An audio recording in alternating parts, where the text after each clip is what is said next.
আল্লাহ রাসূল বললেন সবাই দান করো, যে যা পারো দান করো। সবাই দান করলেন যার যার মতো করে। দান করার পরে আল্লাহ রাসূল বললেন এখানে কার কোন দানটা সবাই দেখিয়ে দিল। ওমর রাদিয়াল্লাহু তাআলা আনহু বলল এটা আমার। আবু বকর রাদিয়াল্লাহু তাআলা আনহুর দানটা কেউ বলল না। ওসমানের কথা বলল, আলীর কথা বলল, অন্যান্য সাহাবীদের কথা বলল। ছোট একটা পুটলা দেখে আল্লাহ রাসূল বললেন এটা কার? বললেন এটা আবু বকর রাদিয়াল্লাহু তাআলা আনহুর। সবচেয়ে ছোট পুটলা ছিল আবু বকর রাদিয়াল্লাহু তাআলা আনহুর। আল্লাহর নবী বললেন আজকের এই দানটা, আবু বকরের দানটা আল্লাহর কাছে সবচেয়ে বেশি প্রিয় হয়ে গেছে। অন্য সাহাবীরা মন খারাপ করলো, আরে আমরা এত বেশি দান করলাম, তারপরে আবু বকরের পুটলাটা ছোট, এটা কেন আল্লাহর কাছে প্রিয় হয়ে গেল? আল্লাহর নবী বুঝতে পারলেন যে অন্য সাহাবীরা মন খারাপ করেছেন।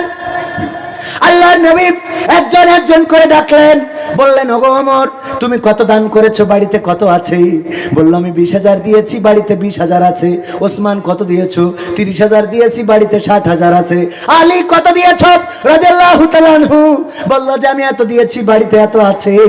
বললেন আমার আবু বকর কই? আবু বকর রাদিয়াল্লাহু তাআলা আনহু একটা পিলারের আড়ালে দাঁড়িয়েছিলেন, আর চোখ থেকে অঝোর ধারায় পানি ঝরে পড়ছিল, দাড়ি ভিজে টপ টপ করে পড়ছে। যে আল্লাহর রাসূল যদি বলে যে কি এনেছো, আমি কি জবাব দেব? কারণ আমার বাড়ির জিরার কৌটা, মশলার কৌটা, এগুলো যা কিছু ছিল সব পুটলা করে নিয়ে এসেছে। আল্লাহর রাসূল বললেন আবু বকর সামনে আসো। আবু বকর রাদিয়াল্লাহু তাআলা আনহু সামনে এলেন। আল্লাহর নবী বললেন কি দিয়েছো আর বাড়িতে কি আছে?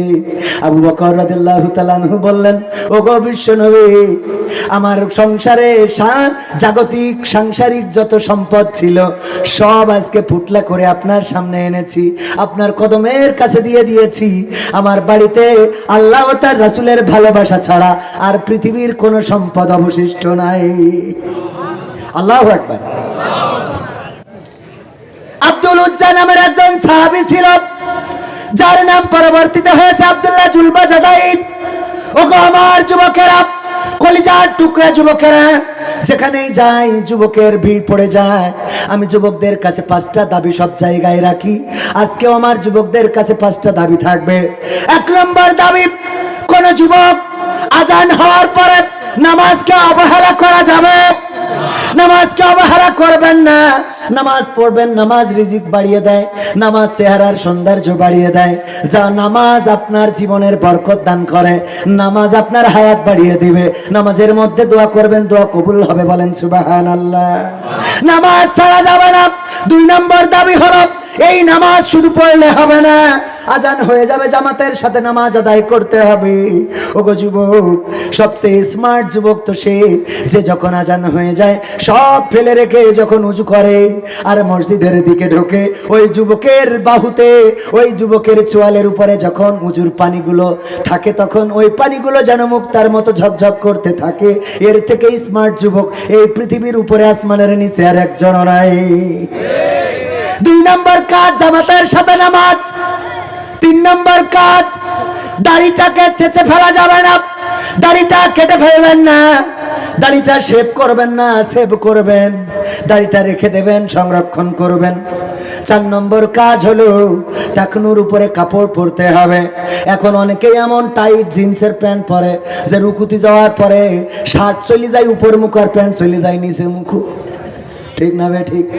শার্ট উপরের দিকে, প্যান্ট নিচের দিকে, মাঝখানে যা দেখা যায় সদর ঘাট আছে না নাই? এই প্যান্ট গুলো পরবেন না। আর যদি পরেনও তাও টাকনুর উপরে পরবেন। এমন প্যান্ট পরে যে একবার এক সাপ কামড় দিয়ে বাড়ি যেয়ে গল্প দিচ্ছে, আজ এক মানুষের কামড়াইয়ে জীবনে সবচেয়ে বড় ভুল করি। কেন বলছে ওর প্যান্ট এত শক্ত যে কামড়ানোর পরে দাঁত ভেঙে আসতে কামড় বসিনি। এরা প্যান্ট আছে না? ভাইরা আমার, এই প্যান্ট পরেন তাও অসুবিধা নাই, কিন্তু টাকনুর উপরে পড়বেন। আর 5 নম্বর কাজ হলো আপনার ফোনের প্রতিবন্ধী অ্যাপস গুলো আনইনস্টল করে দেবেন। কি অ্যাপস? জীবনে পাইছেন প্রতিবন্ধী apps? Free fire, PUBG, TikTok, এগুলো সব প্রতিবন্ধী অ্যাপ। কি অ্যাপস? প্রতিবন্ধী। এইগুলো যারা চালায় সুস্থ কোনো মানুষ চালাইতে পারে। সুতরাং এই 5টা কাজ করে দিতে হবে। আব্দুল্লাহ জুলবাজাদাইনের